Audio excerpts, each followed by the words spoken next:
to the worst of it, Boko Haram, to most recent one of ACN, to IPOB, to issue of secession of Odua People's Oduduwa Republic, and then so many things like that. And if you check also, most recently, another trend of the security challenge is that of both the Boko Haram and the kidnapping itself.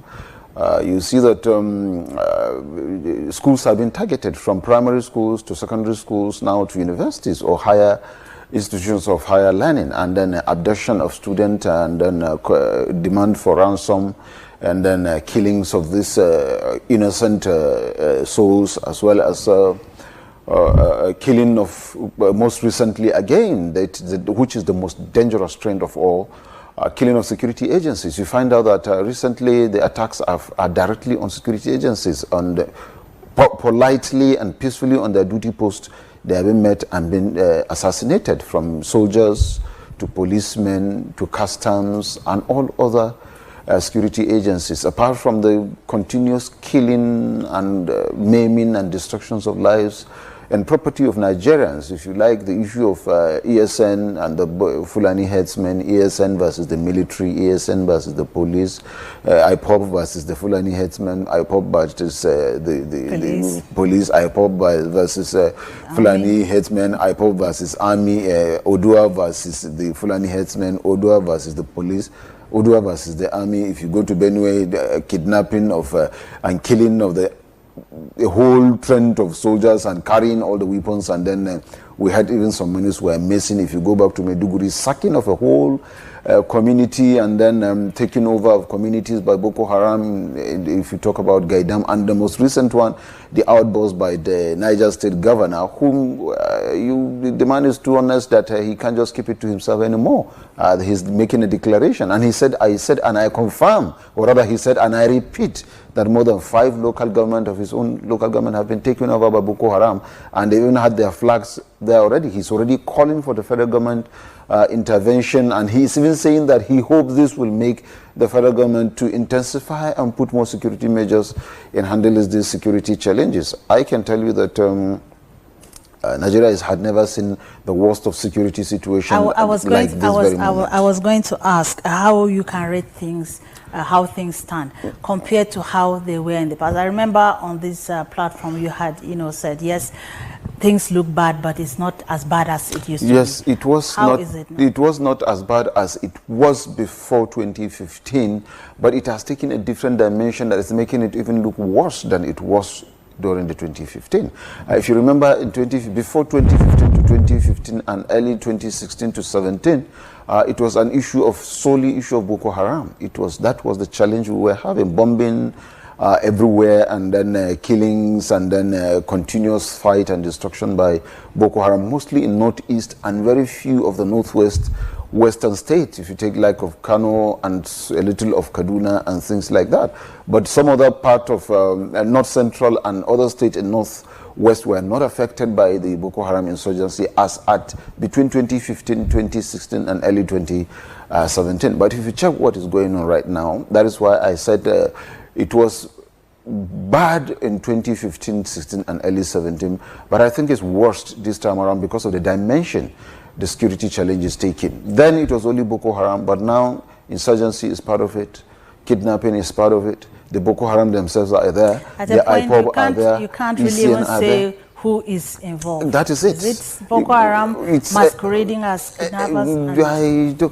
Well, we used to feel and think after the said dislodgement of Boko Haram, the remnants of Boko Haram had nowhere to go to, and they cannot go back to the community, and they want to continue with the crime, and they needed some money to sustain themselves. So we thought they resorted to the kidnapping. But recently we come to also to discover it's not just only about Boko Haram doing kidnapping. I think it has turned out to be a lucrative business because a lot of money is coming out of that kidnapping business. So not only Boko Haram, even if they were the remnants of Boko Haram, I think a lot of idle-minded Nigerians are also getting themselves involved in this kidnapping arrangement, as well as the banditry, because it's all about maiming, killing and destruction, and also looting of property of innocent Nigerians. So the security situation today, I can tell you, is worst because of the different dimension it has taken, from different angles, from more than 25 states of the Federation. In the past, South, Southwest, and Southeast were not involved. This time around, they are fully involved with one security situation or challenge or the other. So the country is engulfed in trouble. Like the Minister of Defense said, he said Nigeria is bleeding. And I agree with him, Nigeria is bleeding. Nigeria is bleeding. So now you mentioned how the Boko Haram, it appears it's like it has gotten new life. In the past, we're not seeing what we're seeing as far as Boko Haram is concerned.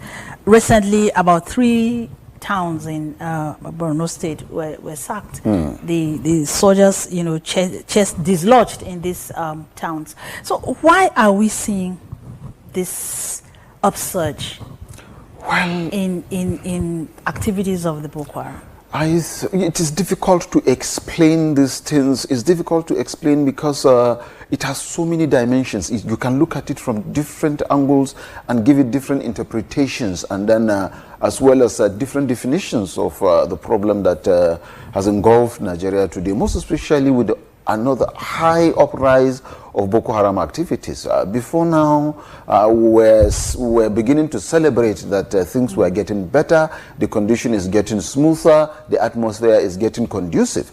But it has turned out to be worse. Like I said, we thought with the acclaimed dislodgement of Boko Haram that there were remnants that were left, we thought things were done. But I think they went back to their shell and rearranged and then reorganized themselves and came out in full force. And also the issue of recruitment, they were recruiting. We were informed most recently in the Gaidam's upsurge. We were informed that Boko Haram were distributing forms for those that intend to be part of them, that they were even recruiting openly. They were distributing recruitment forms. You fill the form and you are automatically a member of the Boko Haram, and then you are free to move. And they were even asking the people that if you are ready to stay in Gaidam, you can stay.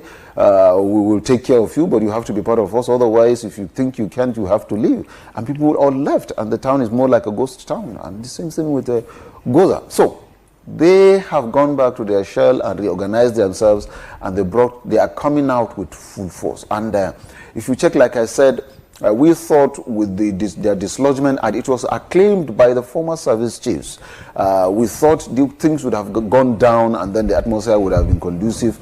People were even going back to their towns, homes and villages, and then we were trying to plan, even thinking of going back to the farms and then have a bumper farming season. But unfortunately, with what is happening, it has clearly and strongly indicated that such things are no longer visible. They are even not possible. And if you look at it, like I said, you cannot just determine what is really happening. Now, in terms of weaponry, we thought because they were getting their weapons from the other sectors of or the other through our porous borders from some other African countries. But the thing has, although with the death of Idris Deby, that has also given a very big blow to the security arrangement in Africa, not only West Africa or East Africa, but in Africa as a large, because that man was a hero, he was a soldier, he was a leader, and he was leading from the front, and he assisted in fighting and dislodging a lot of the Boko Haram sect members. You know, they are in different sects. Even the Boko Haram themselves, they are in different sects and having different command and things like that. So they are also, from the way I understand, they are not as coordinated as people think they are. So they are spread across, and most especially if you go to Lake Chad Basin, from information coming in Lake Chad Basin, and there are within the axis, that line up of where there is the riverbed and what have you, it is bushy area. We are strongly reliably informed that most of them that is their hideout. And then I think the government needed to go there and do the needful. Both the joint task force needed to go there and do the needful. Doing the needful. That's my next question. What are we not doing? That we are seeing, you know, these insurgents becoming more bold. Well, from the way it is going, it is not that what are we not doing or what are we doing that is the solution. What are we not doing? If you ask the security echelon of Nigeria, they will tell you they are doing everything humanly possible to dislodge Boko Haram and other security vices in the country. But if you ask an ordinary Nigerian moving on the street, he will tell you that he's not satisfied with what is going on. From the coming of the appointment of the new service chiefs, every Nigerian was celebrating that there's going to be a change. Yes. It's going to be a sign of relief. There are new sheriffs in town. They are coming to dislodge the Boko Harams, most especially knowing who the service chiefs were. I think for the first time, Nigerians really praise and hail President Muhammadu Buhari on the appointment of the service chiefs, starting from General Aliyu, who is known to be part and parcel of the Boko Haram campaign in the northeast, as well as the chief of army staff, General Tahiru, and even the Amao himself. In fact, even Awwal Gambo, the chief of naval staff, has one reason to the other to portray intelligence in the Lake Chad riverbank area to assist in dislodging. So we were all celebrating that the right people have been brought, having been part of every the field workers. We were celebrating that we are coming on board to be part of what is really going on, and also to dislodge the Boko Haram or insecurity challenges that we are having in the country.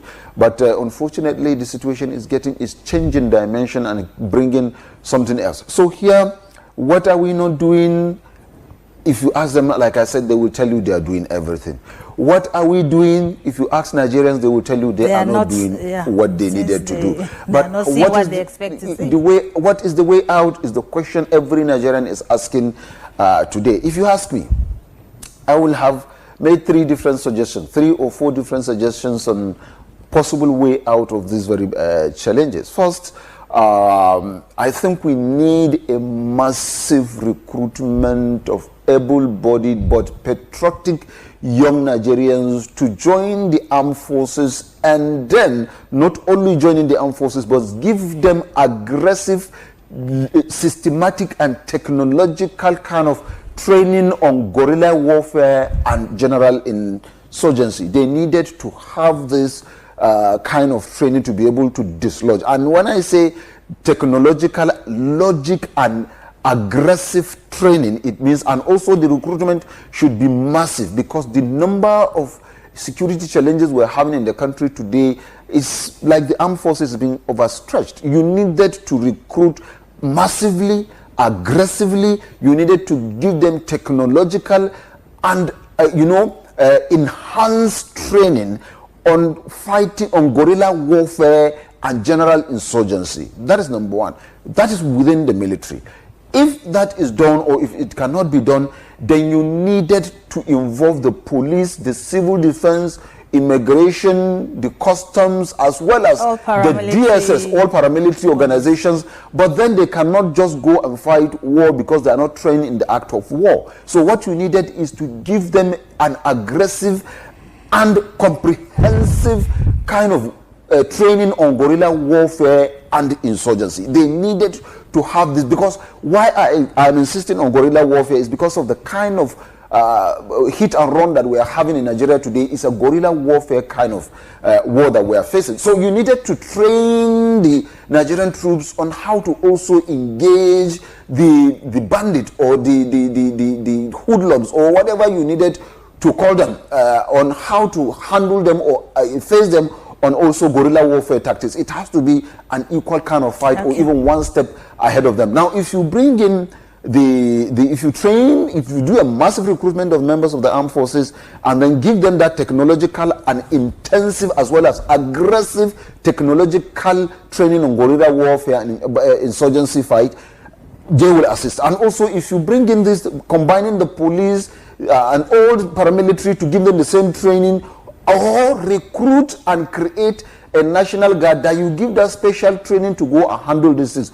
Either of A, B, C, D, or you do both the three and face these guys and send them there in the crotches, in the bushes, in the Sahara, and everywhere you think these guys are, and let them do a massive onslaught on them. So that I think we're doing that, I think we will bring these guys down to their knees. Okay, otherwise, it's going to be a very big challenge. Doctor, you started giving us solutions, but let's go back to discussing how the situation is, especially back here in Kaduna. Bandits, gunmen, and so on. in the state appear to be getting bolder by the day. What can we say is giving them this courage? I think to first, do the things that we are talking about. Yes, you need to know that banditry and kidnapping it's also an act of war against the state. That is one thing you needed to know.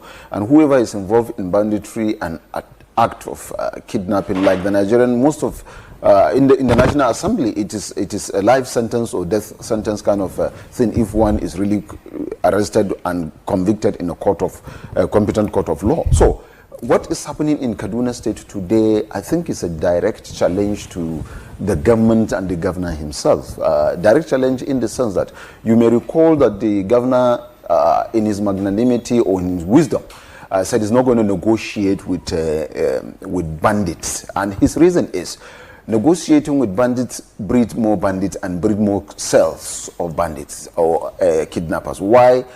You are negotiating with people who will be demanding for hundreds of millions of naira. And if you give them that money, it means you have empowered them to go and rearrange, reorganize, and recruit more members to come and be part of the business, because like I said, it's already a lucrative business. But then, so that is why I guess the governor is saying, I am not going to negotiate. Even the countries like the US, that's a stand they have taken. Not on the issue only of US, it's a global phenomenon. It is a global phenomenon that you don't negotiate with people that are terrorizing a state. When I say a state, I'm not talking about a state like Kaduna, Katsina, Sokoto, or a state, a nation. Let me use that. You don't negotiate with people that are terrorizing a nation. If you negotiate with them, it will give them room to rebuild and recruit and then reorganize themselves. Recently, and arm themselves. That is it. Recently, in Chad, Idris Deby was killed by if you like, secessionist. But then, when the new president or the new head of the government in Chad, when the bandit offered for negotiation, they said they are ready for negotiation. What he said outrightly, that we are not going to negotiate with you. Why? Because it is a global phenomenon. You don't just hit people, maim, kill, destroy lives and property, and just for you to come and say you want to negotiate, or even later you begin to talk of forgiveness. You are giving them a blanket pardon, things like that. So the rise now is because of the resolve. Part of the resolves we are having in Kaduna, I guess, is because of the resolve of the governor not to negotiate. So they're trying to unbend him. That is something like they are trying to. It's a way of unbending the governor to do their biddings, and then. But it is too bad actually that it's going the way it is going. But then also it is more like, in as much as it is the responsibility of government to protect lives and property. The state government, just like in Niger State, the governor has made a declaration, like I said earlier, that about 5 local government out of the total local government in the state have been taken over by bandits, and he's calling on federal government to come and join hand with the security agencies. The same thing is going to happen in Kaduna State. Though the government and the governor in the past has tried in different ways to bring in some security measures and bring in some reinforcement, and then you remember Operation Temokoyazo and so many other operations that has happened in Kaduna here, just for the purpose of trying to make sure that Kaduna is safe for security challenges. But naturally, in every situation, wherever there is a determined and resolved leadership, you will also have a lot of challenges that will come with that resolution and then with the leadership. So this is just part of what is happening. There is a resolution by the governor that he's not going to negotiate with bandits or kidnappers, and the kidnappers are trying to unbend, to insist, and to force him to negotiate with them. I think the governor, in his wisdom, he's looking at the situation, and then I'm sure he's building in, and a lot of advice and suggestions are coming in, and they are strategizing and re-strategizing on a daily basis, both as government and with the security agents at the state and also at the national level. But then we are praying that a resolution or a solution be found to this very challenge as quick as possible and as fast as possible, because citizens of Kaduna are losing lives, and then this is really hitting a lot on the people and the citizens. And definitely it could affect, even the investment that the government naturally it is already going to be affecting the investment in the state and even the investors that are willing to come. The governor has resolved, has gone around and is bringing in, apart from infrastructural development that everybody can not deny the fact that the man is working, and also he's bringing in investment and bringing investment into the state. So if this security trend continues, it will really deter the investors from coming in to invest, because if you check recently, there is a declaration by the United States government that they debar their members or citizens of U.S. from going to some certain state, and Kaduna State is one of those states that were mentioned by the U.S. government that the citizens of the United States of America should not visit, which is not too good. Which is not too good for the us state, and the effort the governor is making. It's very